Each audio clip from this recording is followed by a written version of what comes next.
არა, სალომე ზურაბიშვილს ჰქონდა ეგეთი წინადადება, რომ შეექმნა ტექნიკური მთავრობა, ჩრდილოვანი მთავრობა, პრემიერ-მინისტრის კანდიდატი წარედგინა. მთელი რიგი ეს პოლიტიკური გადაწყვეტილებები იყო შეთავაზებული ოპოზიციის მიმართ და იქნა უარყოფილი. ეხლა როგორც ჩანს, მივიდნენ საერთო აზრამდე, რომ რაღაც პოლიტიკური დღის წესრიგი უნდა შემოიტანონ, აი მარტო ეს მიტინგებით და დარბევებით, ქალაქის დარბევებით ფონს ვერ გავლენ. საზოგადოების დიდმა ნაწილმა ხარი დაუჭირა ქართული ოცნების ხელისუფლებას კონკრეტული მიზნების განხორციელებისათვის, რაც ჰქონდა წარსულში და რასაც აპირებს მომავალში.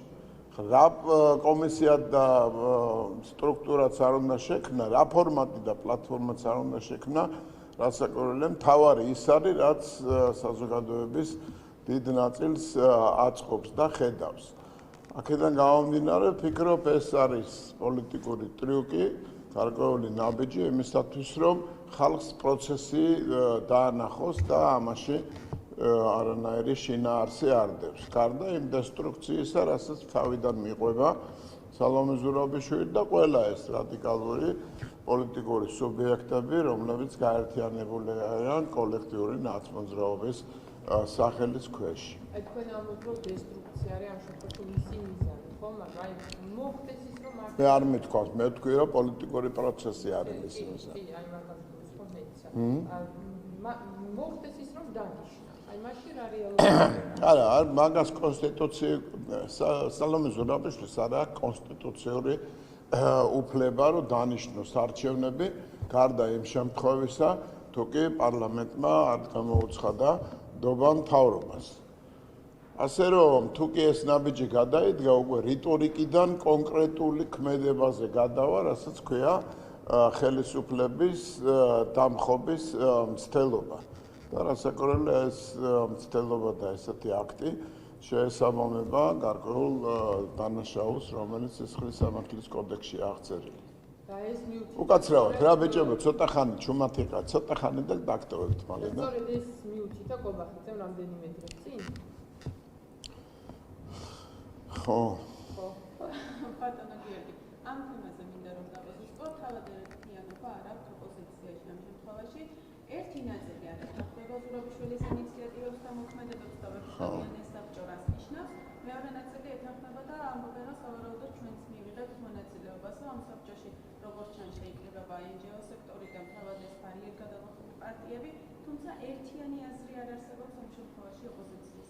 არა, ერთიანი აზრი არ არსებობს ამ კოლექტიურ ნაცმოძრაობას, აქ ჩამოყალიბებული გეგმა, რომელიც გულისხმობს ხელისუფლების ძალის მიერ დამხობას. ამ გეგმას უპირისპირდება ნებისმიერი სხვა, რომელსაც ქვია რაღაც პოლიტიკური ნაბიჯის გადადგმა. მიუხედავად ამ განსხვავებისა, მე მაინც მგონია, რომ ეს არის სერიოზული უნისონი შეთანხმებული პოზიცია, რომ სალომე ზურაბიშვილი წამოწიონ როგორც მშვიდობის მტრედი და შემდეგ თუ კი რაღაც ამ საკითხებთან მიმართებაში ხელისუფლებას ექნება სერიოზული პრეტენზია და საფუძვლიანი პრეტენზია, რასაკვირველია, მერე წამოწიონ იმის აზრი, რომ აგერ მშვიდობიანი მოლაპარაკება, მშვიდობიანი შეთავაზება უარყოფილი იქნა ქართული ოცნების მიერ და სიმართლე და სწორი გზა ის არის, რასაც ნაცმოძრაობა უკვე დიდი ხანია გვთავაზობს და რასაც ქვია ხელისუფლების ძალისმიერი დამხობა. ეს არის რეალურად სცენარი, რომელიც უნდათ რომ საზოგადოება შემოაპარონ და კიდევ ქუჩაში გამოიყვანონ დამატებითი ძალები, რაც რასაკვირველია რთული იქნება იმ ვითარებაში, როდესაც ხალხს კარგად ესმის, რასთან გვაქვს საქმე. არის ერთი ჯგუფი, რომელიც ცდილობს ხელისუფლებაში მოსვლას იმისათვის, რათა შეასრულოს გარკვეული ამოცანა, გარკვეული როლი, ჩაებას აი ამ დიდ გლობალურ დაპირისპირებაში და მეორე პოლიტიკური ძალა, რომელიც ფიქრობს, რომ ქვეყანას სამშვიდობოს უნდა გაიყვანოს. ეს უკვე მოცემულობაა. ამ მოცემულობას დაუჭირეს მხარი საქართველოს მოქალაქეებმა. ზოგმა ერთი გზა არჩია, ზოგმა მეორე გზა პროგრესისა აჯობა პირველს და ახლა ცდილობენ ეს ვითარება შეცვალონ. ეს არის სხვადასხვა მეთოდებით განხორციელებული ქმედებები. რასაც ხედავთ, აი ამ ვითარების შეცვლის მცდელობა ყოველი გადადგმული ნაბიჯი. აი ხლა უკვე შენიბრალია. ახლა შენიბრალია ამ ბავშვს როგორ მოაცდებ. აი მარიამ სულავი და მე დავუბრუნდეს.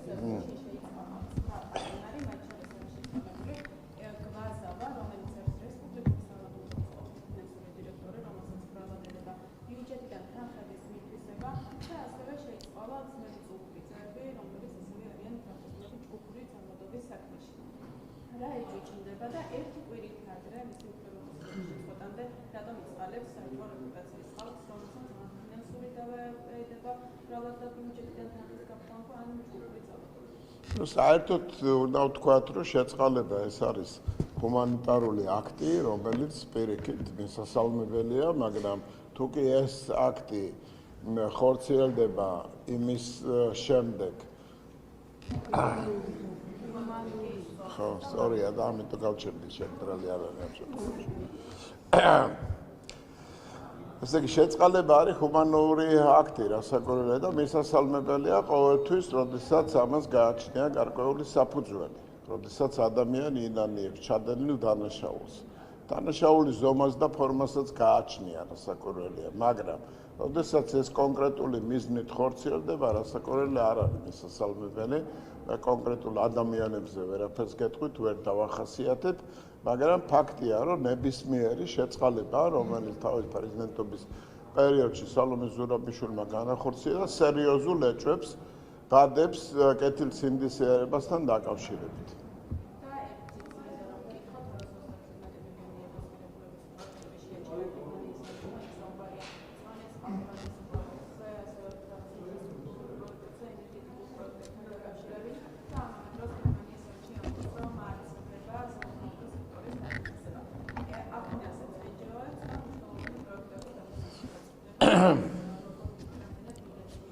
ხელისუფლება მზად არის იმისათვის, რათა აი ამ დესტრუქციულ ნაბიჯებს როგორმე უპასუხოს. გერმანია თავად არ არის იმ მდგომარეობაში, როდესაც შეუძლია ელაპარაკოს რაღაც სახელმწიფო მოწყობის იმ სისტემაზე, რომელიც გერმანიას ყოველთვის ახასიათებდა, მაგრამ დღეს ძალიან სერიოზული პრობლემები დაუდგა.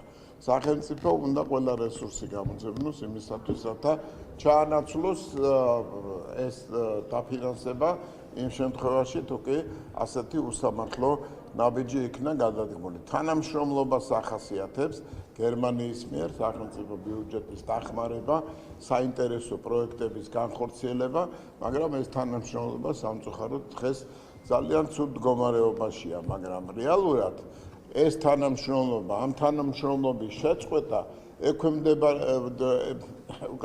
რეალურად ამ თანამშრომლობის შეწყვეტა მიმართულია კონკრეტულ გეგმაზე, რათა ხელისუფლება შეიცვალოს ძალისმიერი მეთოდებით და მოვიდეს ის ხელისუფლება, რომელიც განახორციელებს კონკრეტულ პოლიტიკურ ამოცანას, რაც საქართველოს არ აწყობს, იმიტომ რომ ეს არის გრევისკენ წასვლა.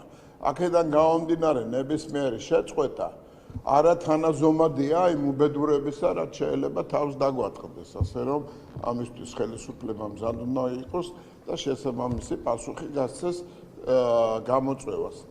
ამასთან დაკავშირებით შესაბამის დარგის ხელმძღვანელი გააკეთებს უფრო დეტალურ განმარტებას. იხავთ ხაზარაძესთან დაკავშირებით, მისი განცხადება ჯართან დაკავშირებით, ხელის პოზიცია და ხო, მეგოშენ თქვი ახ ყოველ დღე ერთი დაიგე. აი.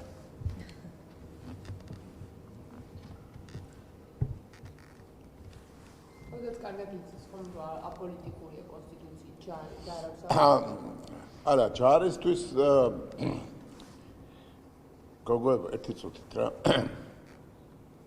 ჯარისთვის მოწოდება დანაშაულია. დანაშაულია, მორალური დანაშაულიც არის, პოლიტიკოსს არ უნდა ეპარებოდეს ეჭვი იმაში, რომ საკუთარი ქვეყნის ნგრევა უკაცრავად. ჯარისთვის მოწოდება არ არის ხაზარაძის მოგონილი და ნოუ-ჰაუ. ყველა მოუწოდებს ჯარსაც, პოლიციას, სამართალდამცავ სტრუქტურებს და სახელმწიფო სტრუქტურებს საბოტაჟისაკენ. რასაკვირველია ეს სახელმწიფოს ქრევას გამოიწვევს, თუ კი ეს რეალიზაცია მოხდა ამ მოწოდების, მაგრამ ამ გეგმას წინ უდგას ჩვენი სამხედრო ძალების თითოეული შემადგენელი ნაწილის, სტრუქტურის და კონკრეტული ადამიანების განწყობა, რომელიც არის მიმართული ქვეყნის დაცვისაკენ. პატრიოტიზმის მაგალითები აჩვენა არაერთხელ ჩვენმა ჯარმა და არა მარტო ნეიტრალობაზე აქვს საუბარი, აქ არის შეგნებაზე საუბარი იმის განცდაზე, რასაც სამშობლო ქვია. და უსამშობლო ადამიანების მოწოდებას პატრიოტი ადამიანები ვერანაირად ვერც გაიგებენ და მით უმეტეს ვერ დაექვემდებარებიან. კეთილი, ბატონია 28 ნოემბრიდან 20 დეკემბრის ჩათვლით მიმდინარე საპროტესტო აქციაზე დემონსტრანტების მიმართ ადგილი ჰქონდა წამებას არადამონი მოთხოვა სამართალდამცავებისგან ძალის გადამეტევას ამას ამბობენ არასამთავრობო ორგანიზაციები და გლობენ იმას არასამთავრობო ორგანიზაციების დიდი ნაწილი პოლიტიკურ სტრუქტურად გადაიქცა. ძალის გადამეტებას ნამდვილად ჰქონდა ადგილი, მაგრამ ეს დაგეგმილი იყო. ამ გეგმის რეალიზაციაში, ისევე როგორც დაგეგმაში, მონაწილეობდნენ კონკრეტული არასამთავრობო ორგანიზაციები. ზუსტად იციან, რომ შეჯახების პოლიციისა და დემონსტრანტების შეჯახების დროს იქნება ძალის გადამეტება, როგორც ეს არაერთ განვითარებულ ევროპულ დემოკრატიაში მომხდარა, რაც სულ ეხლახანს ვიხილეთ უშველებელი მსხვერპლი გაიღო საფრანგეთმა მაგალითად, როდესაც პოლიცია და დემონსტრანტები ერთმანეთს დაუპირისპირდნენ ფიზიკურად. წარმოუდგენელია განცდა იმ ადამიანებისა, რომლებიც დაიჩაგრნენ გარკვეულ ვითარებაში, როდესაც დანაშაული არ ჩაუდენიათ.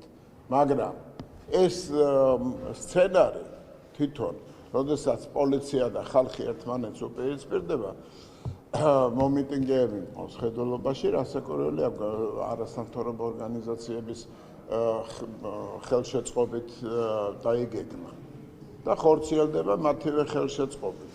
და შედეგით ზუსტად იციან, რაც შეეხება წამებას, აი ამ საკითხთან დაკავშირებით არასამთავრობო ორგანიზაციებს არ ქონიათ არანაირი პრეტენზია, როცა წამება ხდებოდა და არაერთმა წამების ფაქტმა ადამიანის სიცოცხლის მოსპობა განაპირობა. როდესაც ეს არასამთავრობო ორგანიზაციები დღეს ლაპარაკობენ წამებაზე და გუშინ რეალურ წამებაზე თვალს ხუჭავდნენ, რასაკვირველია, სურათიც ნათელია. ეს ის ხალხია, ის სუბიექტებია, ის ორგანიზაციებია, რომლებიც ქვეყნის გრევის ნუ იქნება ამ ხელებს და ნუ იმას მეშვები. ახლა არ არის საკმარისი. საერთოდ დაკავშირებით ამერიკა იმუქრება კიდევ ახალი პაკეტი იქნება სანქციების, რომ მის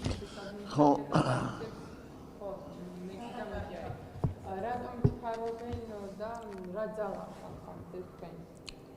არა, ყველაფერი, ყველა ზომები, სანქციების ზომები, ნებისმიერი სხვა ზომა დამოკიდებულება, განცხადებები განპირობებულია კონკრეტული ამოცანის შესასრულებლად, კონკრეტული მიზნის მისაღწევად, რომ ძალადობრივი გზით მოვიდეს ხელისუფლებაში ის პოლიტიკური გუნდი, რომელიც კონკრეტულ ამოცანას შეასრულებს და ამასთან დაკავშირებით ჩვენ არ უნდა გქონდეს რაიმე მოლოდინი ან რაიმე ემოცია, ჩვენ ამას უნდა ველოდოთ, სად უნდა ვიყოთ და რასაკვირველია, არ უნდა გავწიროთ საზოგადოება იმ სცენარისათვის, რომელიც დაგეგმილია უფრო გლობალური მიზნების შესასრულებლად. ყველა სახელმწიფო თავის ინტერესებიდან გამომდინარე მსჯელობს და თავის ინტერესებიდან გამომდინარე დგავს ნაბიჯებს, ასე რომ ის დიდი პროცესი, რომელიც მსოფლიოში მიმდინარეობს, არის რეალურად ის ფაქტორი, რომელიც გავლენას ახდენს საქართველოს მიმართ ცალკეული ქვეყნების დამოკიდებულებას. ასე რომ ამას უნდა შევხედოთ პრაგმატულად, ისევე როგორც პრაგმატულად უყურებს სხვა თავისი ინტერესების განხორციელების გზებს. და ბოლო კითხვა ჩემგან საერთაშორისო კრიტიკაზე გითხოთ, რომელიც არის მწვავე მართული თუნდის და ქართული სემის მიმართ, რას უპირისპირებთ ამ კრიტიკას, ან რა შეხედოთ გამოსავალს, სადაც ახლა ქვეყანა არის? როგორ? საერთაშორისო კრიტიკა, მწვავე პოზიციები ევროპაში. ხო, ну საერთაშორისო კრიტიკაზე იყო მთელი ჩვენი ბრიფინგი, რაც ახლა ჩავატარეთ. შენ მაგ თემასთან დაკავშირებით რამდენჯერ უნდა გამოვხატოთ პოზიცია. არსებობს საერთაშორისო მსოფლიო დონეზე მიმდინარე პროცესები. ეს არის ძალიან დიდი დაპირისპირება, სისხლისღვრა და დაპირისპირების ის ხარისხი, რომელიც შენარჩუნებული იქნეს უკაცრავად. ერთხელ და ბევრჯერ უნდა გავიმეოროთ, იცით, არსებობს გარკვეული ვითარება, რომელიც შეიქმნა მსოფლიოში. საქართველო არის ერთ-ერთი სეგმენტი იმ პროცესებისა, რომელიც დღეს მიმდინარეობს. ეს ვითარება თუ არ შეიცვალა, მუდმივად იქნება ყევა და турბულენტობა და არა მარტო საქართველოში, არამედ არაერთ ქვეყანაში. უკრაინაში სისხლი იღვრება იმდენი, რომ გასავთ. ის პირველი ნაწილი ხო შეიძლება ეს ნაწილი მას ხო? ხო, უკრაინის მდგომარეობა შევაფასოთ. რა მდგომარეობაშია უკრაინა და ვისაც ყოფდა ეს დაპირისპირება რუსეთის ინტერვენცია უკრაინაში. ან რუსეთის მონაწილეობა ისეთ პროცესში, რომელიც ძალიან გავს, თუმცა მასშტაბით გაცილებით უფრო დიდია, ვიდრე საქართველოს ტერიტორიების ოკუპაცია. რუსეთი არის საფრთხე დღეს ჩვენთვის. საფრთხეა ჩვენთვის, მაგრამ რეალურად როცა ლაპარაკია მისი ძალების დივერსიფიცირებაზე, სამხრეთ კავკასიისაკენ მომართვაზე, რასაკვირველია ეს არის ვიღაცის ცივსისხლიანი გათვლა. ჩვენთვის საფრთხე, სხვისთვის რუსეთის დასუსტების ერთ-ერთი გზა. ჩვენთვის გარდაუვალი საფრთხე, გრევის ტოლფასი დაპირისპირება და ვიღაცისთვის კიდევ რუსეთის დასუსტება მოსალოდნელი მოლაპარაკებების წინ. ეს არის გათვლა, რომელიც აბსოლუტურად არ დაგიდევს იმ ინტერესს, რომელიც გააჩნია ქართულ საზოგადოებას, გინდა ერთ ნაწილს, გინდა მეორეს. ასე რომ ჩვენ უნდა შევხვდეთ ამას ყველაფერს პრაგმატული დამოკიდებულებით, დავგეგმოთ ჩვენი გზა და ქვეყანა უნდა გავიყვანოთ სამშვიდობოს. ეს არის ჩვენი ამოცანა. შეიცვლება მალე ვითარება, დარეგულირდება ყველანაირი ურთიერთობა, რომელიც ჩვენ გაგვაჩნია და მით უმეტეს ქვეყანას არანაირი ნიშანი არ ეტყობა იმისა, რომ საგარეო კურსი შეიცვალა. არავითარი რუსული ორბიტა არ არსებობს ამ შემთხვევაში. რუსეთი არის ოკუპანტი ძალა, რომელსაც შეუძლია კვლავ გამოიყენოს ძალა და კიდევ უფრო გაზარდოს თავისი უპირატესობა სამხრეთ კავკასიაში. ესეთი გათვლა რუსეთს ჰქონდა და ვერ დაუყენა წინ ვერაფერი იმ ძალებმა, რომელიც დღეს ჩვენ გვარიგებს ჭკუას, რომ დაუპირისპირდეთ ეკონომიკურად და მით უმეტეს სამხედრო ძალებით რუსეთის ფედერაციას. აი ეს რეალობაა, ამ რეალობის გათავისებაა საჭირო და გადაწყვეტილებების მიღება, შესაბამისი გადაწყვეტილებების მიღება. ბატონო გიამეც ოპოზიცია იხოს ახალ არჩევნებს ერთ-ერთ საფუძვლად, ესე უთხოვდის დასკვნას იშველებენ, ამბობენ, რომ მსგავსი პოლიტიკური დასკვნა ჯერ არ მომზადებულა უთხოვდის მხრიდან. რეალურად რა წერია დასკვნაში და რეალურად არის თუ არა ეს იმ დონის კრიტიკა, რომ ახალი არჩევნების საფუძველი გახდეს? არა, უთხოვდირს აქვს რაღაც გარკვეული ნეგატიური მხარე თავის დასკვნაში, მაგრამ თავარი არის ის, რაც განაცხადა არჩევნების მეორე დღეს, 2 დეკემბერს რაც განაცხადა და საბოლოო დასკვნაში ის მთავარი ხაზი, რასაც ქვია სახელმწიფოს სტრუქტურებთან თანამშრომლობის აუცილებლობა. დადასტურება იმისი, რომ სახელმწიფო შედგა, ხელისუფლება არჩეულია, რომ არა მარტო ეუთო და ოდირმა, არამედ NDI-მ, IRA-მ, ამერიკის შეერთებული შტატების საარჩევნო კომისიის წარმომადგენლებმა, კონკრეტულმა ადამიანებმა, საერთაშორისო ექსპერტებმა დაადასტურეს, რომ არჩევნების მომზადების წინა პერიოდი, ისევე როგორც ჩატარების პროცესი, არ ხასიათდებოდა არანაირი დარღვევებით. იყო ცალკეული შენიშვნები, სერიოზული შენიშვნებიც, მაგრამ რეალურად ფაქტები არის, ფაქტების დეფიციტია, როდესაც შენიშვნებია, როდესაც ნეგატიური შეფასებები ისმის ამ დასკვნაშიც ფაქტები არ არის მოყვანილი და ისიც უნდა გავითვალისწინოთ, რომ ამ ნეგატიური ინფორმაციის მიმწოდებლები არიან კვლავ არასამთავრობო ორგანიზაციები, რომლებსაც არც ქონიათ და დღესაც არ აქვთ არანაირი მტკიცებულება იმისა, რომ მაგალითად როდისმე ვინმეზე განხორციელდა ზეწოლა გააჟონვა, მელნის გაჟონვამ გამოიწვია ფარულობის დარღვევა, ან არასწორად იქნა დათვლილი, ან რუსეთის ძალები იქნა გამოყენებული და შეიჭრა იმ სისტემაში, რომლებიც ამერიკელებმა დაამონტაჟეს ელექტრონული არჩევნები მაქვს ხედულობაში. ელექტრონული არჩევნები ვერ ყალბდება, არ შეუძლებელია ამის გაყალბება. ასე რომ ბიულეტენების ერთი ფაქტი ჩაყრისა იქნა გამოვლენილი და შესაბამისი ზომებიც იქნა მიღებული. რაც შეეხება მომავალ თანამშრომლობას, ჩვენ ამაზე მზადა ვართ. გარკვეული შენიშვნები შეიძლება მისაღები იყოს, გარკვეული შენიშვნებთან დაკავშირებით შეიძლება საკამათოც იყოს და ამასთან დაკავშირებით კონკრეტული შემოთავაზებაა, რაც ამოვიკითხეთ საგარეო საქმეთა მინისტრისადმი ეუთო ოდერის წერილში. კიდევ ერთი კითხვა, ოდერის წერილია პრინციპში. რას უნდა ველოდოთ 20 იანვრის შემდეგ, მას შემდეგ, რაც ამერიკაში ახალი პრეზიდენტის ადმინისტრაცია დაიწყებს მუშაობას ხელისუფლებული deep state-თან ბრძოლის მიმართულებით?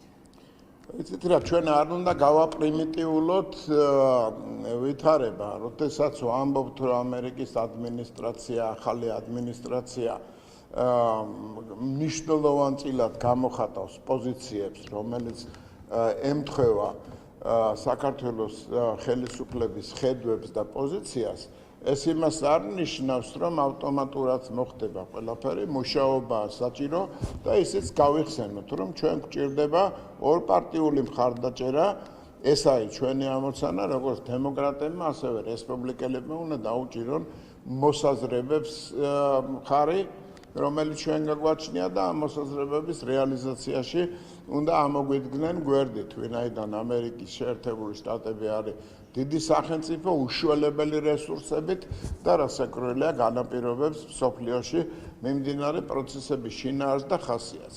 ახალი ადმინისტრაცია ჩვენ გვესახება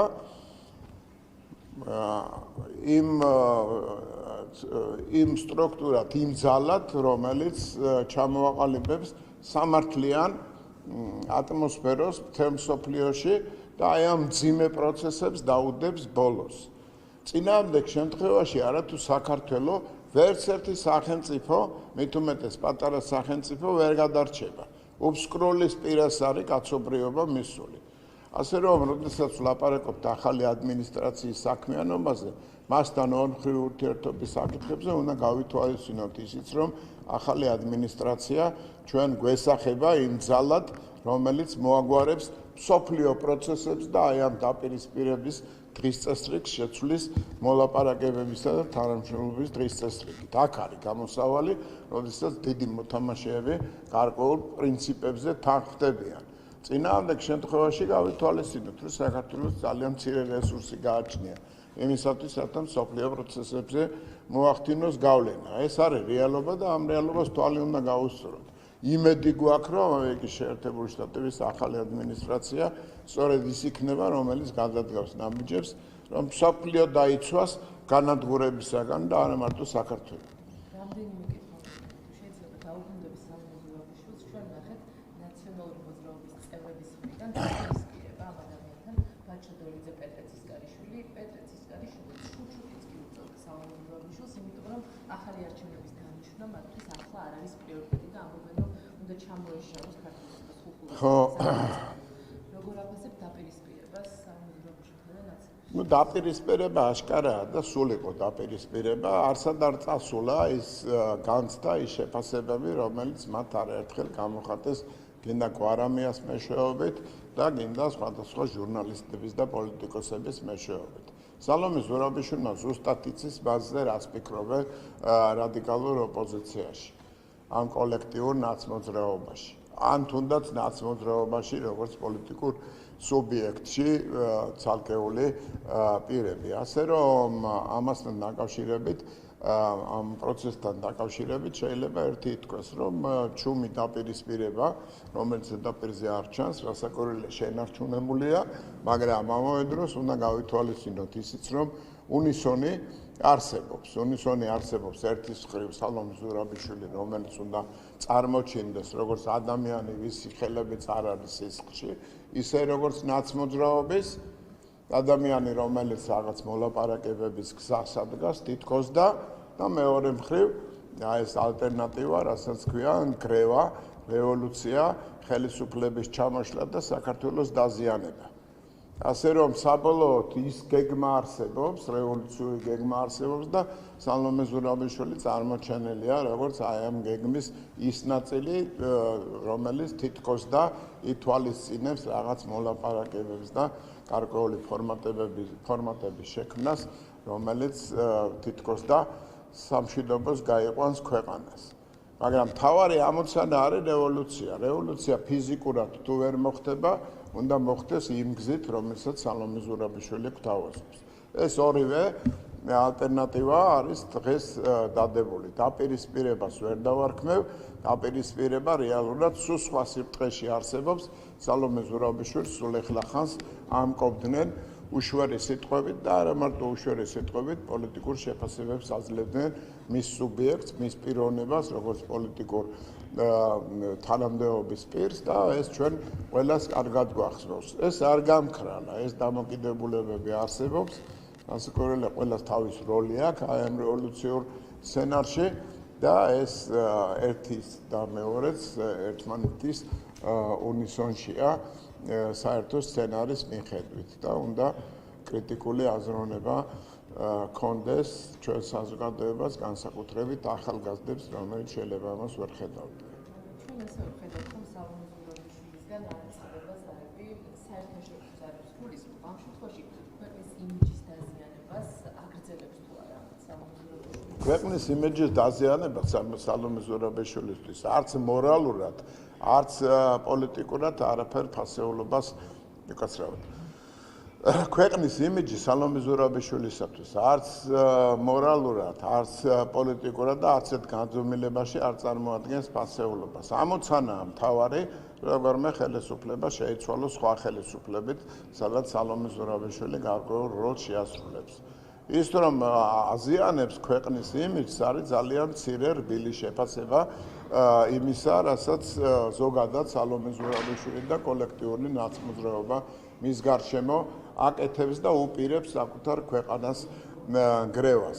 ამასთან შედარებით აი ეს ზარები, განცხადებები, საკუთარი ქვეყნის იმიჯის შელახვა არის ძალიან მცირე, რაც სამწუხაროდ შეიძლება იქნეს დაგმობილი.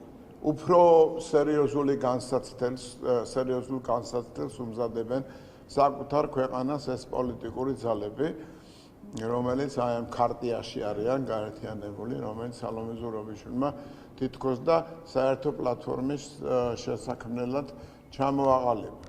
აქედან გამომდინარე უნდა გავაკეთოთ ჩვენ დასკვნები და ეს დასკვნები ძალიან მძიმეა. მძიმეა იმდენად, რომ ამასთან შედარებით ეს ზარების და განცხადებების და საკუთარი ქვეყნის იმიჯზე ნეგატიური გავლენის მოხდენა არის ძალიან მცირე.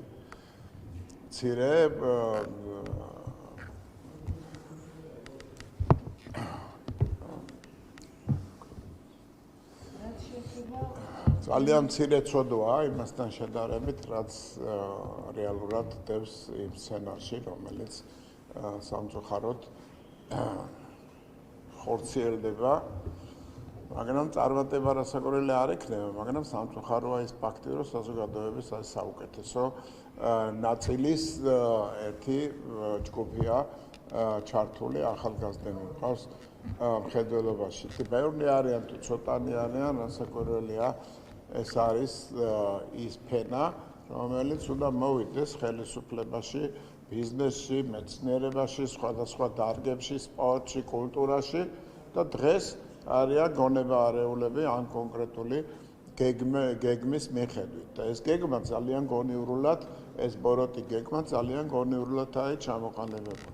იმას არ ვამბობ, რომ საზოგადოების მთელი ახალგაზრდობა თქვათ ამ პოზიციაზეა, მაგრამ რეალურია, რომ ახალგაზრდობას იყენებენ ამისათვის უნივერსიტეტების სტუდენტებს კი არა, სკოლის მოწაფეებს ეძახიან ქუჩაში. ეს არის დიდი დანაშაული და უდიდესი ცოდვა საკუთარი ქვეყნის მიმართ, მაგრამ არსებობს კიდევ უფრო დიდი, მნიშვნელოვნად უფრო დიდი ნაწილი ახალგაზრდობისა, რომელიც აი ამ ქვეყნის გრევის სცენარში მონაწილეობას არ ღებულობს. ესიც უნდა გავითვალისწინოთ. თუმცა ეს არაჯანსაღი ატმოსფერო შექმნა აი ამ ჩვენ მომავალ თაობაში რასაკვირველია არ ჩაივლის უკვალოდ და სერიოზული მუშაობა გმართებს იმისათვის, რათა სწორი ხედვა, კრიტიკული აზროვნება იყოს სახელმძღვანელო ახალგაზრდებისათვის, რომლებიც ხმას მისცემენ სულ მალე არჩევნებში და ეს არჩევნები არის არანაკლებ სერიოზული, ვიდრე საპარლამენტო არჩევნები, ადგილობრივი არჩევნები ჩატარდება 2025 წლის ოქტომბერში. ეს ყველამ უნდა გაითვალისწინოს. ყველამ უნდა გაითვალისწინოს, რომ შიში დამარცხებისა განაპირობებს გააფთრებულ ქმედებას იმისათვის, რათა რევოლუციური პროცესი განვითარდეს. რაც შეეხება პრემიერის ინიციატივას და შეხვედრას ბიზნეს სექტორთან, ამ შემთხვევაში რამდენად მნიშვნელოვანი არის, რომ ბიზნეს სექტორს კიდევ უფრო მეტად მიექცეს ყურადღება და ეს გაძლიერებული რადგან შეხედავთ, რომ არის მოწოდებები, რომ უნდა გაიფიცნენ და შევარდნან პროტესტს. ეკონომიკური ნაწილი, ეკონომიკური განვითარება, ეკონომიკის გაორმაგება, ყველაფერი იმან განაპირობა, რასაც ქვია ბიზნესისადმი კეთილსინდისიერი დამოკიდებულება. საგადასახადო პოლიტიკის შეცვლა. ტერორიდან სახელმწიფო გადავიდა ბიზნესთან თანამშრომლობის რეჟიმზე. და რასაკვირველია, ეს ტურიზმის მნიშვნელოვანი ნაწილია, წარმოების განვითარება, ახალი საწარმოების შექმნა, სახელმწიფოს ფულადი რესურსის IAP ფულის დახმარებით, რასაც ასე ხშირად ახსენებენ, სამუშაო ადგილების შექმნა, წინააღმდეგ შემთხვევაში ქვეყანა იმ გრევის გზას დაადგება, რაც ჩვენს აი ამ ოპონენტებს აქვთ ჩამოყალიბებული. ბიზნესი უნდა იდგეს მყარად. სახელმწიფომ ყველანაირი ბერკეტი უნდა გამოიყენოს იმისათვის, რათა ბიზნესს არ შეეხოს ის ბოროტი გეგმები, რომელიც ჩვენს ოპონენტებს აქვთ. მათ შორის ლარის კურსის მიმართ, ბიზნესის შემცირების მიმართ, ტურიზმის შემცირების მიმართ, მოგების გადასახადის რეალიზაციის მიმართ და უამრავი მაჩვენებელია, თუმცა ქვეყანა ფეხზე დგას და მიუხედავად ამ უშველებელი ხელშეშლისა ვითარდება ყველა მიმართულებით, ვითარდება გაცილებით უფრო მასშტაბურად განვითარდებოდა, რომ არა ეს ბოროტება, რასაც ქვია კოლექტიური ნაცნობრაობის ძალისხმევა.